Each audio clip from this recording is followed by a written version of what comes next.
Folks, it is October 21st, 2022. It is an HM bonus edition of the Homemade Broadcast, being that the Johnny B Show was off the air. I wanted to have something to present to you. And today is a special one as well, because I have a guest with me. Unfortunately, it's not under better circumstances, but I think it's very important to get his story out there. I know he's doing a bunch of interviews, and he was kind enough to join us today. His name is Nathan, and Nathan allegedly voted illegally in 2000, and I guess it was the 2020 election. There was this new law, or not law, but a elections crimes and security office that was created by the governor here in Florida, Governor Ron Desantis, and it's under the guise of protecting election integrity. So I kind of assumed when this law was coming about and this branch was coming about that it was going to kind of go after and target people who were doing things like ballot harvesting, voting for people that weren't alive, for example, or going into nursing homes and filling out ballots for people, things, shady kind of stuff. But it turns out that instead they went out and, at least in this first round, and targeted individuals. Nathan was one of those who was arrested in August for voting illegally. And how did that happen, Nathan? Back in March of 2020, I was at the Ruskin DMV to renew my driver's license.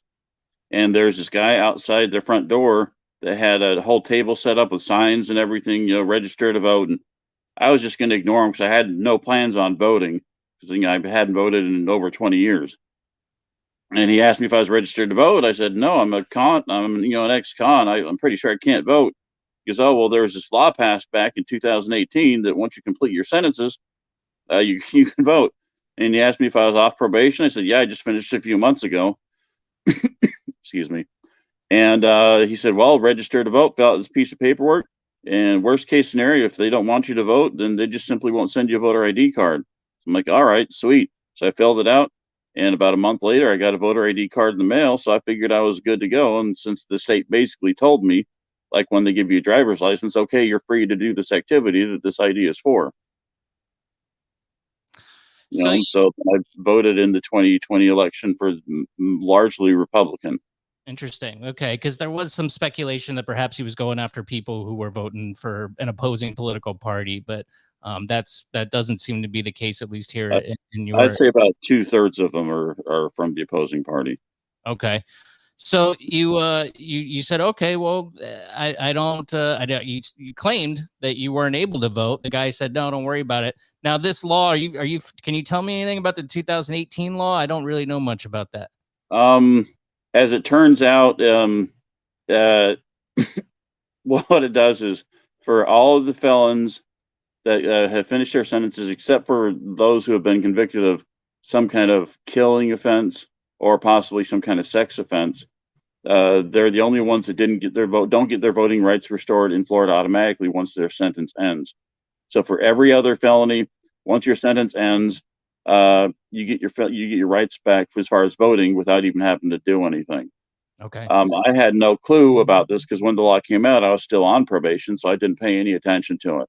Right. And the guy that helped me register told me none of that matters, just apply. And if you can't vote, you just simply won't get a card. Right. So somebody dropped the ball. First of all, I mean, I guess, it's kind of it's a sensitive thing, because you obviously we don't have to talk about, what you were accused of and what you served, time for, Sure. But it's kind of it's a sensitive thing. And it's probably, but if they know this law exists, I feel like they should at least ask, like, well, or unless you have, one of these two things.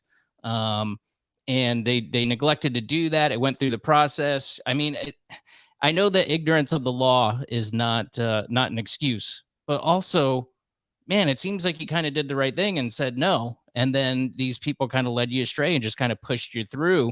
And it seems like they should have probably went after the people who, issued you your voting license, as opposed to, you yourself. This seems like a political stunt right around an election.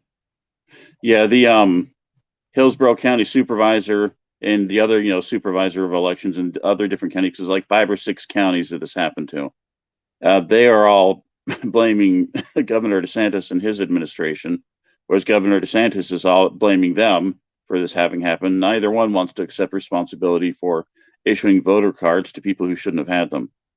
Yeah, And there's even been one county who refused to press charges against us because there was no way they could prove intention. Because with this particular crime, voter fraud, they have to prove that you actually had intent to commit fraud.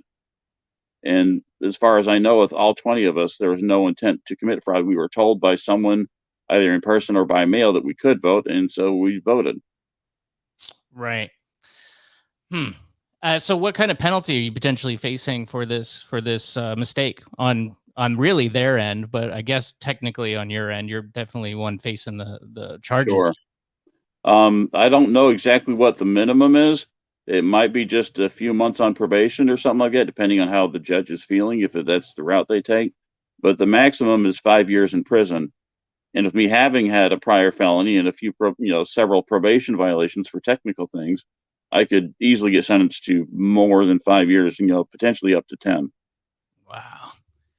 Well, I certainly hope that isn't the case, and I don't like this political stunt personally. I like a lot of the things the governor's done, but this is not one of them, targeting individuals like this, especially when they were told by other officials that it was all good. It was all good. And as far as you go through the process, you put in an application. Oh, okay, I guess I'm good. I got my card right here. Mhm. I think we're going to try to do our best. I did talk with Asta Dom today, and he's going to work on something for you. Hopefully we're able to get you some sort of attorney to represent you. God forbid you got to deal with a public defender. I really feel like in my gut that they're just going to end up dismissing these cases, probably after the election happens. But it's a shame that ordinary people are getting caught up in these, stupid, stunts. Yeah, because I mean, if he'd gone after people who did what you said earlier, which was to look up recently deceased people and use their names to cast fraudulent ballots or do massive things, but what kind of difference would I make in an election with my one individual vote that has my name attached to it? What kind of mentally challenged doofus would I have to be to think that this wouldn't come back and bite me in the ass if I knew I was doing something that was illegal? Because my name is on it, everything's attached to me. There's no way to say I didn't do it. Right. So that would just be pure stupidity on my part to commit an act like that if I had any clue that it was something I shouldn't be doing. I mean, I said this last night on the Johnny B show, but I wish they would go after people who are voting and arrest them and put them in jail. Those are truly the people that are causing our ills in society. Nathan, I guess you will not be voting for Governor DeSantis come this November. Even if I could vote, I definitely would not be for him. That's fair. I used to be an ardent supporter of his, but yeah, now not so much. Yeah, this I think was a bad. He's really been pretty good as far as some of his moves go and how he's handled things. But this was one where I just went, yeah, I don't like this. This is not good. I don't know how it's going to affect his election in November, but man, it's going to make some people think twice. No doubt about it. Nathan, I thank you for coming on, man, and telling your story. And I wish you the best of luck. Hopefully, we can get you set up with an attorney.